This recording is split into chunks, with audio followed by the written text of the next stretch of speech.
Qual é a primeira coisa que você deve fazer antes de começar um projeto social e se você não fizer, vai dar problema? Eu quero conversar com você sobre isso, te dar algumas dicas práticas, mas antes do conteúdo, vamos para a vinheta e a gente já volta.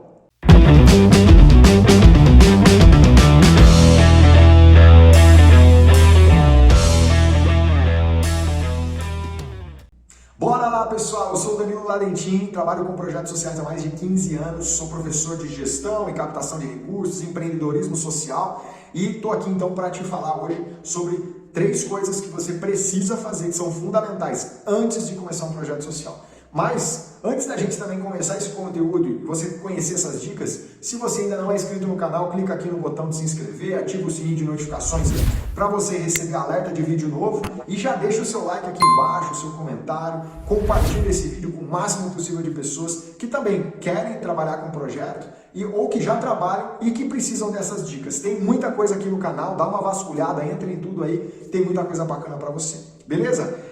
Então vamos lá, gente. A pessoa quer começar um projeto social e de repente ela não faz o dever de casa, a lição de casa que eu sempre passo para os meus mentorados, para os meus alunos. O que seriam essas coisas? Quando você, pensa assim, quando você cria um produto ou um serviço para vender na forma tradicional, você vai criar uma empresa, você está precisando fazer um dinheiro, o que você faz? Antes de criar um produto ou um serviço, você verifica se existe a demanda desse produto ou serviço. Existem pessoas que querem comprar isso? Existem muitas empresas ou muitas outras pessoas que já vendem essa mesma coisa? Você faz o quê? Uma análise de mercado. Você vai verificar, poxa, eu acho que se eu fizer esse bolo de pote aqui, pode funcionar. Eu acho que as pessoas comprariam. Eu sei fazer bolo de pote, ninguém está vendendo por aqui, eu acho que isso vai ser legal. Ah, eu vou abrir, sei lá, um mercadinho aqui na minha comunidade. Olha, pô, então mercadinho é legal, porque não tem muita coisa, o que tem está mais longe, essa galera aqui está tendo que andar muito para poder comprar lá na mercearia do seu João lá e pronto. Você faz uma análise de mercado em tudo que você vai fazer para vender, ok? Quando é um projeto social, a gente esquece de fazer a lição de casa, que é o quê? Analisar aquilo que a gente tem de realidade para saber se aquilo que eu tenho desejo de fazer realmente pode conectar, se é uma demanda, se existe essa oportunidade, se existe essa necessidade. Então, antes de você pensar em abrir projeto de escolinha de futebol, de culinária, de artesanato, antes de você abrir qualquer tipo de projeto social, você precisa entender se existe essa necessidade. E a necessidade aqui na questão social a gente traduz como um problema. Existe um problema que você e a sua solução vão resolver nesse lugar que você quer atuar ou não? Porque às vezes a nossa cabeça está muito tendenciosa a olhar para a realidade e aí tá tudo bem, eu acho que existe sim, eu vou começar. Ou começa de forma aleatória porque você quer dar aula de futebol, você quer dar aula de culinária, mas projeto social não tem a ver com você, tem a ver com o quê? Com a realidade. E às vezes a sua solução, a escolinha de futebol, não é aquilo que a comunidade precisa. Não é aquilo que vai ajudar literalmente a solucionar um problema que a comunidade possui. E não adianta a gente pensar que, poxa, tem um monte de problema, toda a comunidade tem os mesmos problemas, pobreza, violência, drogas e tudo mais. Cada uma tem uma ênfase maior, cada uma está vivendo num momento, cada uma tem um tempo. Uma comunidade que às vezes é mais nova, uma favela que já é uma favela histórica, tudo isso vai gerar diferenças culturais também, né, dentro desse ambiente. E aí não é qualquer projeto que vai trabalhar e que vai ser eficiente para aquilo. Então, quais são as minhas dicas e coisas que você precisa fazer, que eu ensino dentro dos meus cursos, que são fundamentais? A primeira coisa, então, como que a gente descobre se há esse problema? Primeira coisa, coletando dados secundários. Coleta de dados secundários. E o que é isso? Sabe quando a gente olha no site, na internet, bota no Google lá, pesquisas do IBGE, por exemplo. A pesquisa do IBGE, ela te traz um monte de dados secundários. Os dados secundários são aqueles que são coletados para fins que não são do teu projeto. Eles foram coletados por quê? Porque há um levantamento dessas informações e elas servem para muitas coisas, mas não foi você que pediu para o IBGE fazer pesquisa, certo? Não foi eu. Então o IBGE já faz isso cotidianamente. Já existem outras pesquisas também, como o Mapa da Violência, o IPEA, você tem muitas outras pesquisas que são realizadas cotidianamente, que trazem informações de onde você quer trabalhar, e elas servem muito para você entender a realidade. Então, por que é secundário o dado, os resultados? Porque elas não foram coletadas para o seu projeto especificamente.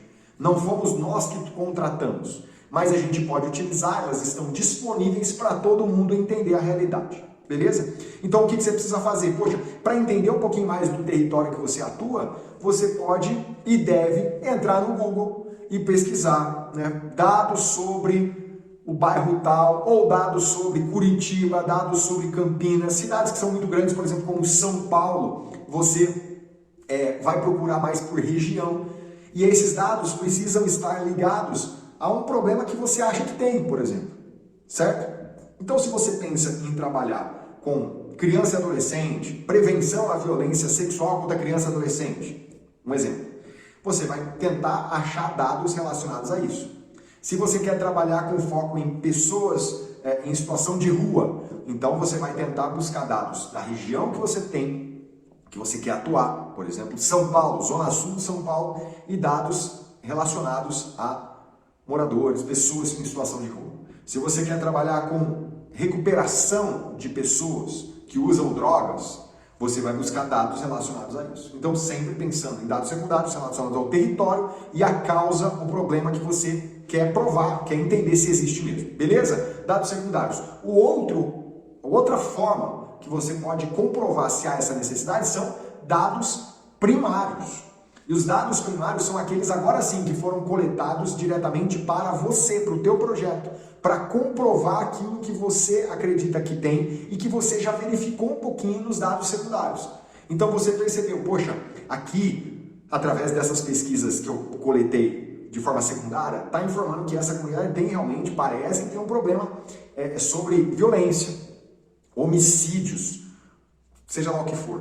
E aí você vai fazer uma pesquisa agora primária, que é o quê? Ir lá na comunidade, de bater de porta em porta, conversar com o comércio, conversar com as pessoas que são ligadas à gestão pública, que são os conselhos municipais, o CRAS, o CREAS, todo mundo que está ligado a isso, posto de saúde, escola, e vai conversar com essas pessoas para entender o que elas estão percebendo da realidade, para comprovar os dados secundários que você coletou, percebe? Então, os dados secundários servem para todo mundo, mas agora você vai criar questionário, você vai criar algumas perguntas que vão comprovar aquilo que você pesquisou. E aí você, com a tua equipe, com voluntários, seja lá como for, você vai lá na comunidade, vai fazer a pesquisa, vai coletar essas informações e depois vai analisar o que é que você encontrou, ok? Isso vai te trazer muita profundidade para aquilo que você está buscando de informações. E aí o problema, talvez que você achou que tinha, já não é o problema literal. Mas pode ser que fala, poxa, aquele problema que eu pensava realmente está aqui, está provado. E eu sempre trabalho na perspectiva que se você tem um problema e não pode provar que ele existe, então ele não é um problema. Guardem isso. Se você não consegue comprovar um problema através de dados reais, você não tem um problema. Ele pode estar só na sua cabeça. Você não pode assistir um jornal da Record, um jornal nacional, seja lá o que for, e só porque saiu uma notícia, o Bonner disse uma coisa para você lá, e você falou, não existe esse problema. Não, você precisa ir lá na comunidade testar e comprovar isso. Então você consegue pegar dados secundários, eu falei para você de dados primários, ir lá fazer a pesquisa, mas tem uma outra coisa que você precisa fazer e que vai trazendo profundidade e conhecimento sobre essa causa, sobre esse território, aquilo que você quer atuar, que são relacionamentos. Não há nada mais poderoso que se relacionar com a comunidade. Não há nada mais profundo do que conversar com as pessoas. Se você quer entender um problema de um determinado território, de uma comunidade, de uma favela, não há nada mais incrível que conhecer e conversar com essas pessoas. Porque elas vivem esse problema na prática. São elas que vivem isso no seu cotidiano. Se você fala de violência, drogas, saneamento básico, dificuldade na alimentação, pobreza, desemprego, tudo isso, quem vive na prática, muitas vezes não é você que está do lado de fora e quer ajudar, mas são essas pessoas. Então, comprovar problema, você pode buscar dado de tudo quanto é jeito e deve fazer isso. Mas não pode perder de vista a questão do relacionamento com as pessoas, porque é isso que vai trazer conexão de coração entre você e essas pessoas. E é isso que vai trazer profundidade para a solução, né? Para aquilo que você está querendo gerar de solução para o problema que você encontrou a partir desses relacionamentos. Às vezes a sua solução, o seu projeto não avança, não se conecta, porque você nunca parou para se relacionar com essas pessoas. E se você não fizer isso, o seu projeto, a sua iniciativa, o seu empreendimento vai ser só mais um na fila do pão. E solucionar problema mesmo, talvez ele nunca faça. Então, percebe isso, né? Entenda dados secundários, dados primários e relacionamento. Pega essas três coisas, coloca na tua agenda, tenta buscar essas informações e aí sim, coletando esses dados, você vai conseguir montar um projeto que seja muito mais assertivo, muito mais profundo e que vai gerar muito mais impacto e resultado do que talvez você já fez. E uma observação, se você já começou um projeto, já tem uma iniciativa, mas nunca fez essa lição de casa, está na hora de fazer, para entender que o que você está fazendo realmente está funcionando, tem conexão ou se é uma doideira da tua cabeça. Beleza, gente? É isso, tem mais vídeos no canal, né? Clica aí, assiste, dá o teu like, compartilha com as pessoas e a gente se vê no próximo vídeo. Até lá!